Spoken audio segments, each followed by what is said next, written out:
Assalamualaikum warahmatullahi wabarakatuh. Sebelumnya, perkenalkan nama saya Nia Rahmayanti dari kelompok 4 Linguistik Tadris Bahasa Indonesia C. Saya beserta rekan saya yaitu Teh Janitsa dan Arifin. Kami kelompok 4 diberi tugas untuk mempresentasikan materi dasar-dasar sintaksis, kalimat, dan alat sintaksis.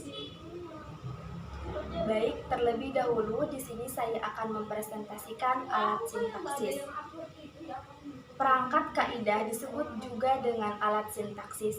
Alat sintaksis merupakan bagian dari kemampuan mental yang diajukan oleh ahli dalam bahasa untuk mengetahui apakah ujaran tersebut, urutan tersebut, bentuk tersebut termasuk ke dalam kalimat atau tidak.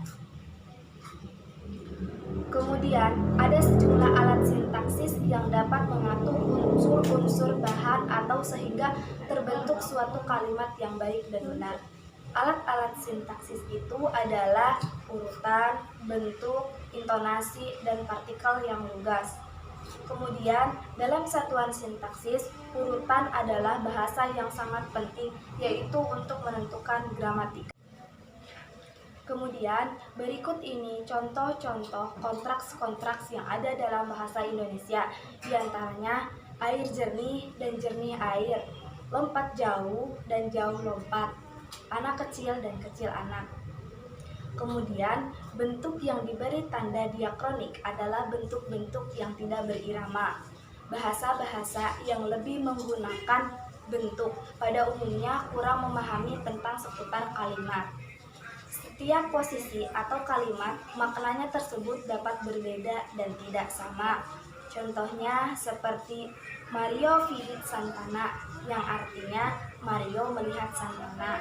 Kemudian Santana Mario vidit, atau sama juga seperti artinya Mario melihat Santana, namun dalam konteks kalimat tersebut berbeda, seperti Mario Santana vidit atau Santana vidit Mario.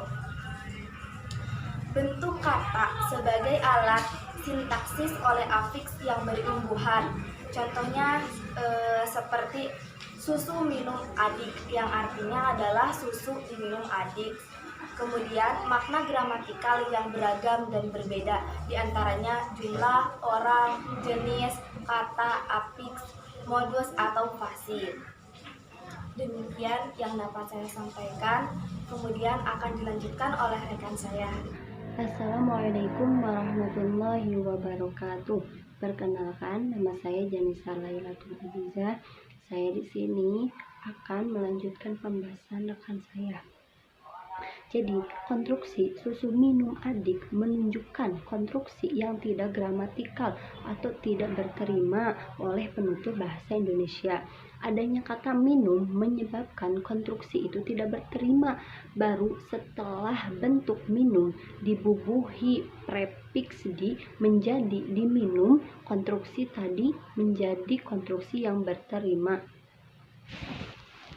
Selanjutnya, partikel atau kata tugas. Sebagai salah satu alat sintaksis mempunyai ciri-ciri.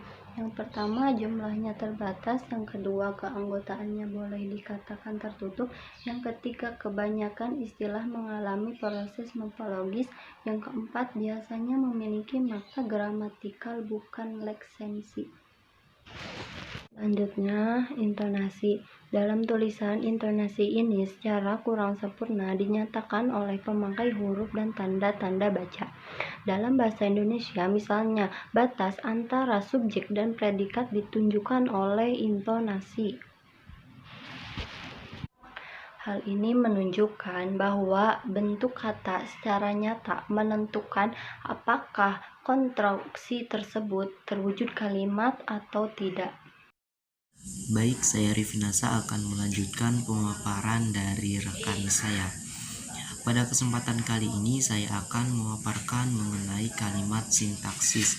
Kalimat sendiri itu merupakan satuan bahasa yang secara relatif dapat berdiri sendiri, mempunyai pola intonasi final, dan secara aktual maupun potensial terdiri dari klausa. Kalimat juga dapat digolongkan atas kalimat inti dan bukan inti, kalimat tunggal dan kalimat majemuk, kalimat verbal dan nonverbal, juga kalimat bebas dan kalimat terikat. Mengenai kalimat tunggal terlebih dahulu, kalimat tunggal itu merupakan kalimat yang terdiri dari satu klausa, misalnya kakakku sedang belajar. Sedangkan kalau misalkan kalimat majemuk itu merupakan kalimat yang terdiri dari lebih dari satu klausa. Misalnya apa nih? Misalnya mereka bernyanyi dan menari sepanjang hari. Selanjutnya yaitu kalimat mayor dan minor. Kalimat mayor sendiri itu merupakan kalimat yang klausanya lengkap. Misalnya adik membaca novel. Sedangkan kalau misalkan kalimat minor itu kalimat yang unsur klausanya itu tidak lengkap. Misalnya sedang mandi. Yang selanjutnya yaitu kalimat verbal. Kalimat verbal itu merupakan kalimat yang predikatnya verba atau kata kerja, seperti Dede menendang bola. Dan kalimat nonverbal itu merupakan kalimat yang predikatnya selain dari kata kerja. Misalnya apa nih? Misalnya Lukas, mahasiswa IAIN Syekh di Cirebon. Yang selanjutnya yaitu kalimat bebas, adalah kalimat yang mempunyai potensi untuk menjadi ujaran lengkap tanpa bantuan kalimat lain dalam paragraf atau wacana. Sebaliknya dari kalimat terikat itu merupakan kalimat dalam paragraf atau wacana terikat oleh kalimat yang lain atau kalimat yang terikat oleh konteks.